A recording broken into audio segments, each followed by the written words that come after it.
Ça y est, on a enfin fini de poncer la Twingo. C'est donc l'heure de l'amener se refaire une petite beauté. Bon, par contre, ça passe par un autre impératif, qui est de lui enlever tous les accessoires accessibles et amovibles, visibles depuis l'extérieur afin de les protéger de la peinture. Ah, c'est clair que là, elle fait plus rêver du tout notre petite Twingo. Mais tu vas voir, après, elle va être pimpante. Première étape, la positionner sur deux feuilles de protection pour emballer les roues. Tada! Deuxième étape, bien dégraisser les joints des fenêtres afin de permettre une adhésion complète du scotch de protection. Et je pense que vu la couleur du chiffon, ceux-là, ils ont pas été touchés depuis 30 ans. Troisième étape, appliquer une première couche de scotch sur toutes les fenêtres. Ça a été une des étapes les plus longues, parce qu'il faut être super minutieux et éviter de dépasser pour faire en sorte que la peinture ne déborde pas. Oh, coucou toi! C'est Poupy, à la base, il était venu pour nous aider, mais finalement, il a eu la flemme. Une fois qu'on a fait ça, il fallait qu'on protège tous les petits détails.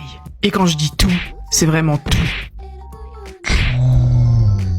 Clairement, je pensais que le plus long dans la peinture, c'était le ponçage. Mais là, si on n'avait pas eu l'aide de nos potes, d'ailleurs merci les copains, je pense que la protection du support aurait aussi été sur le podium de la patience. L'étape suivante, c'est d'appliquer une feuille de protection sur les vitres et de remettre une couche de scotch. Permet de s'assurer que toutes les parties sensibles sont bien protégées, sans aucun trou. Très honnêtement, ça nous a pris toute la matinée. C'est très frustrant parce que t'as l'impression de pas du tout avancer, mais en même temps, c'est indispensable si tu veux avoir un rendu sympa. Allez, le fameux dernier petit coup de lingette pour dépoussiérer tout ça. Et on attaque la peinture. À ton avis, en quelle couleur on la peint ?